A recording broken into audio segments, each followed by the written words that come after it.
I hate to burst the bubble of all the wonderful things that Marina brought up about my illustrious career. But when I moved here, late 1978, it was the hottest weekend, Labor Day weekend, probably in 50 years. And my friend Kathy Valentine and we had this punk band in Austin. We were the first punk band on the punk family tree in Austin, Texas, the Violators. Da-da-da-da! And, but Austin, I mean, I know everybody loves Austin, but it is a one-horse town. And that was not my horse. I had horses, but that was not my horse. Kathy and I decided we were gonna split, and we were either gonna go to New York or LA. We flipped a coin. If it was tails, it was gonna be LA. If it was heads, it was gonna be New York, and it landed on the tail. So we came to LA. And she drove, oh God, that thing was, you could have gotten 3 Marshall cabinets in the back of this thing. It was an enormous car. What was it called? It was the Oldsmobile, right? Olds 88 or something. It was like a 73. It was like one of those cars you'd see on streets of San Francisco, wheeling around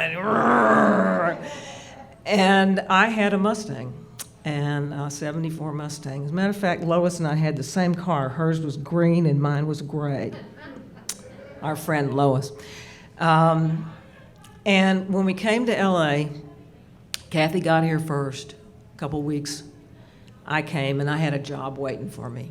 So, and I was the straight one. I had a credit card, I had, a uniform. I had an American Express credit card and a uniform, and I had a 1955 Les Paul Special and a Marshall stack.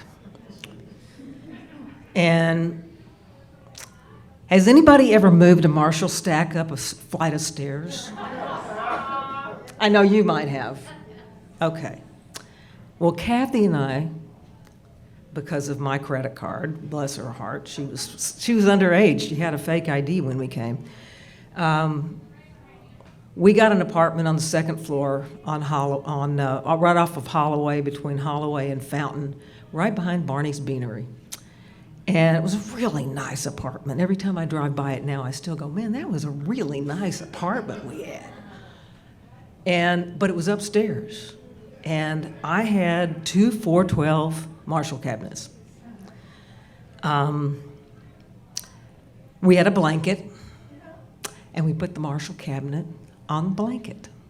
And she got at the top of the stairs, and I was at the bottom of the stairs pushing, and she's pulling. This is after rehearsals, right? It's just me and her. And Kathy's even shorter than I am, right? We're getting this Marshall cabinets up the stairs alone. And people would go, you did what? You got Marshall cabinets up a stairs, just the two of you? And yeah, we did, because we had to. So I'm thinking to myself, when we advertised for a bass player and drummer, we used to go to Denny's. We would put an ad in the recycler, which anybody remembers the recycler. And yes, thank you very much. And we would say, wanted, bass player and drummer, into the Stones, the Kinks, the Yardbirds, the Who, Sex Pistols, the Damned, Elvis Costello, Dave Edmunds, that was always a big one. And we'd get these guys that would answer our ad, and they would say, yeah, well, I could play any kind of music. And we go, no, we want this. We want somebody that's, doesn't have shoulder-length hair and a mustache. Sorry, but that was the time. And we finally managed to find a bass player and drummer who were into the same kind of music that we wanted to play, our own original music.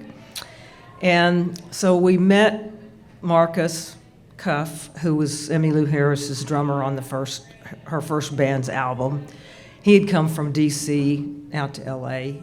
We met him at the Capitol Records swap meet, which was once a month in the parking lot, and they would have all these, vendors selling T-shirts and import singles, which were very, very important back then. Import singles are very impressive. Yeah, I got an import single.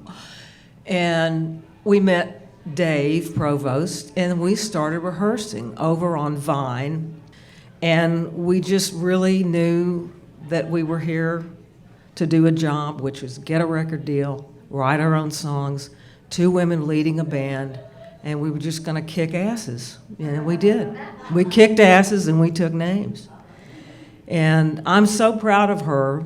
I wasn't going to talk about this, but I'm so proud of her going to the Go-Gos. She'd never played bass in her life, ever.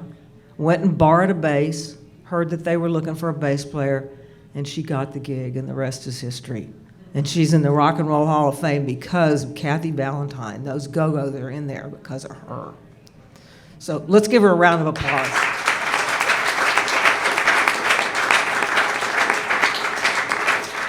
We're still very good friends, and she's got a beautiful family, daughter, gorgeous daughter who's playing drums and guitar and all sorts of other things, writing songs. Anyway, so my story really is this. It's like, okay, if you were ever a Motown fan, and I know we all were a Motown fan, this story revolves around a Textones rehearsal at SIR, which was Studio Instrument Rehearsals on Santa Monica Boulevard. Those were the cheaper studios. And we were rehearsing our set of songs. We were trying to get enough songs to play some shows, and we were playing a few little dive bars around, and Saul was helping us get some shows together with his artist, Phil Seymour. And so we were rehearsing at SIR one night, and Saul was outside in the lobby and ran into Smokey Robinson. And they were rehearsing a Motown special that was coming out that year. We're talking late 79, and they were rehearsing for this 1980. They were going to have this anniversary of Motown that they were doing a TV show. And he was out there, and Saul says to Smokey, hey, Smokey, come here. You know, I manage this band, and they're working up one of your songs, A Second That Emotion. And Smokey goes, really? That is really cool. That's really cool. And Saul says, you want to come in and meet him? And he goes, sure. So him and Claudette, who was in the Miracles, came into our little Studio C. If you ever went in SIR, there were 4 studios, and 3 studios, and C was about the size of this stage, okay? And he brought Smokey in and said, you know, that they'll play the song for you. And Smokey goes, well, can I sing it with them? And he comes up, and he looks at the sheet music, and he goes, okay. So he starts singing, we're playing it, and it's in the key of D, and we're going, and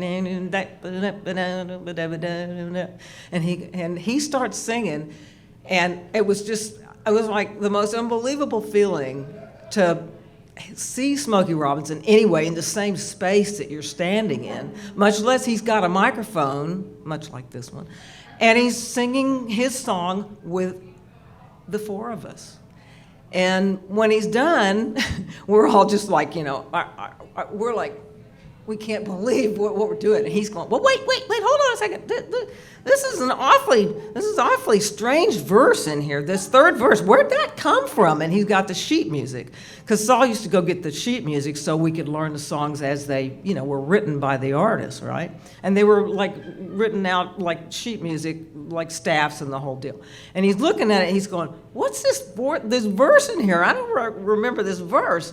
So, and Saul comes over, and he's talking to him, and he says, yeah, no, that's in, that verse is in there. And he goes, And you could see this scowl on his face. It was like, I don't know. I don't like this verse. So when he says goodbye to us, we're all just thinking, man, is this like the coolest thing that could ever happen to you? And if you look at the sheet music now on that song, I Second That Emotion, that verse ain't there anymore. Thank you.